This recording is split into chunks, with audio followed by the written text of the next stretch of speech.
Goeiedag en welkom hier by die Suidlanders Media kanaal.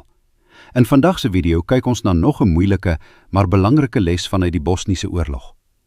En hierdie onderwerp kom met 'n ernstige waarskuwing.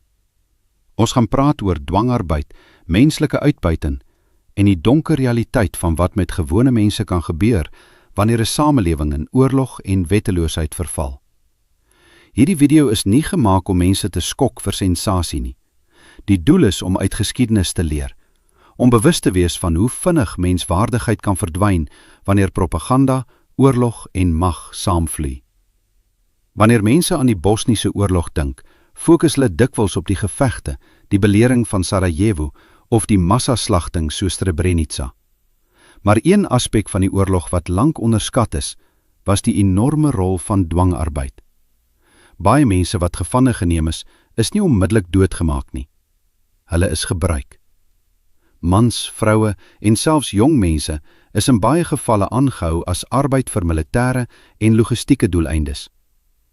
Vir baie manlike gevangenes het dit beteken dat hulle gedwing is om loopgrawe te grawe vir loopgraafoorlogvoering. Ander moes bunkers bou, padwerke doen, beskadigde infrastruktuur herstel of militêre fasiliteite oprig. Sommige is gedwing om voorrade te dra na gevaarlike gebiede. Ander moes puin opruim na bombardemente. En in sekere gevalle is gevangenes selfs gedwing om bloed skoon te maak en liggame van tonele van geweld te verwyder. Dikwels die liggame van hul eie gemeenskappe. Dit wys hoe oorlog mense nie net fisies vernietig nie, maar ook psigologies breek. Vir baie vroue was die situasie selfs meer traumaties. Baie vroue is gedwing om huishoudelike werk te verrig vir soldate en militêre personeel, om klere te was, kos voor te berei, huise skoon te maak en ander take te verrig onder gewapende toesig. Maar daar was ook 'n baie donker aspek hiervan: seksuele uitbuiting. Baie vroue is tydens die oorlog mishandel, seksueel uitgebuit en as gevangenes aangehou vir lang periodes. Sommige is oor grense geneem na ander gebiede waar hulle vir maande of selfs jare aangehou is. Historiese ondersoeke na die oorlog het gewys dat seksuele geweld nie net lukrake misdaad was nie, maar in baie gevalle sistematies plaasgevind het as deel van intimidasie en terreur teen gemeenskappe. Dit is moeilik om oor hierdie dinge te praat, maar dit is belangrik om dit te verstaan, want dit wys waartoe mense in staat kan wees wanneer daar geen verantwoordbaarheid, geen wetstoepassing en geen respek vir menswaardigheid oorbly nie. Nog iets wat baie ontstellend was oor die Bosniese oorlog, was hoe ekonomiese uitbuiting deel geword het van die konflik. Baie gevangenes het in wiese gratis arbeid geword.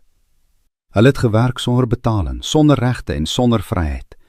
En dit bring ons by 'n belangrike historiese patroon wat baie verder teruggaan as Bosnië self.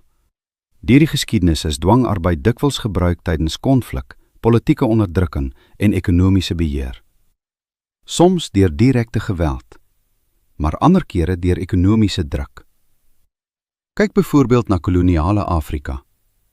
Onder Britse koloniale administrasies is belastings ingestel wat mense gedwing het om hul grond te verlaat en vir groot maatskappye of myne te werk, omdat hulle nie meer selfstandig kon oorleef nie. Met ander woorde, mense hoef nie altyd fisies vasgeketend te wees om ekonomies vasgevang te word nie.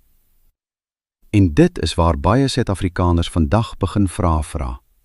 Hoe kwesbaar raak gemeenskappe wanneer werkloosheid styg, wanneer ekonomiese geleenthede beperk raak en wanneer mense toenemend afhanklik raak van strukture wat hulle nie beheer nie. Baie mense voel vandag dat ekonomiese druk in Suid-Afrika al hoe erger word. Werkloosheid, swak dienslewering, infrastruktuurverval en politieke onsekerheid laat baie gemeenskappe voel hulle verloor beheer oor hul eie toekoms. Sommige argumenteer dat oormatige regulasies, korrupsie en sekere rasgebaseerde beleide oor tyd ekonomiese spanning verdiep het. Ander meen weer dat transformasiebeleid nodig bly om historiese ongelykhede aan te spreek. Maar ongeag politieke standpunte, wys Bosnië iets baie belangriks. Wanneer mense ekonomies kwesbaar raak, raak hulle makliker om te beheer. Wanneer mense afhanklik raak, verloor hulle dikwels onderhandelingsmag. En wanneer wet en orde ineenstort, raak die mees kwesbare groepe gewoonlik eerste slagoffers van uitbuiting. Nog 'n belangrike les vanuit Bosnië is dat baie mense voor die oorlog geglo het. Dit sal nooit hier gebeur nie. Bosnië was nie 'n primitiewe plek nie. Dit was 'n moderne Europese samelewing met skole, universiteite, sport, musiek en normale gemeenskappe. Maar binne 'n paar jaar het dinge dramaties verander. Bure het vyande geword, institusies het verbrokkel en gewone mense het hulself in situasies bevind wat hulle nooit sou kon voorstel nie. Dis hoekom geskiedenis belangrik is. Nie om mense bang te maak nie, maar om mense realisties te maak oor hoe vinnig stabiliteit kan verander, wanneer propaganda, ekonomiese druk, politieke ekstremisme en institusionele verval saam begin werk. Vir Suid-Afrikaners is die les om waaksaam, sterk en selfstandig te wees in die tye waarin ons is. Om die skrif aan die muur raak te kan sien wanneer dinge na 'n punt toe beweeg. Vir baie het daardie beweging alreeds klaar begin. Vir voorbereiding beveel ons aan dat mense vaardighede moet ontwikkel, dat gemeenskappe mekaar moet ondersteun, dat menswaardigheid beskerm moet word, dat mense se siege versterk word om enige scenario wat voorlê te kan trotseer, en dat mense moet verstaan hoe maklik ekonomiese en politieke chaos uiteindelik gewone burgers kwesbaar kan maak vir uitbuiting. Want die grootste tragedies in die geskiedenis begin dikwels nie met oorlog nie. Hulle begin wanneer mense stadig hul veiligheid, hul onafhanklikheid en uiteindelik hul menswaardigheid verloor. Werk aan jou verhouding met ons almagtige God en Vader, wat hemel en aarde geskape het, wat 'n plan het, 'n plan wat moet uitspeel. Handelinge 17 vers 24 tot 27 vanuit die 53 vertaling lees. Die God wat die wêreld gemaak het en alles wat daarin is. Hy wat Here van hemel en aarde is, woon nie in tempels met hande gemaak nie. Ook word hy nie deur mense hande gedien asof hy aan iets behoefte het nie. Omdat hy self aan almal lewe en asem en alles gee.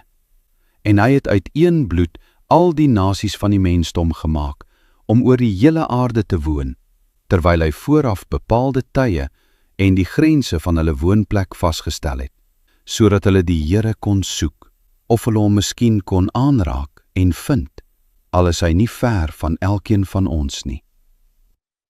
Dankie dat u ingeskakel was hier saam met ons. 'n Suidlanders groete aan u elkeen. Mooi loop, tot 'n volgende keer.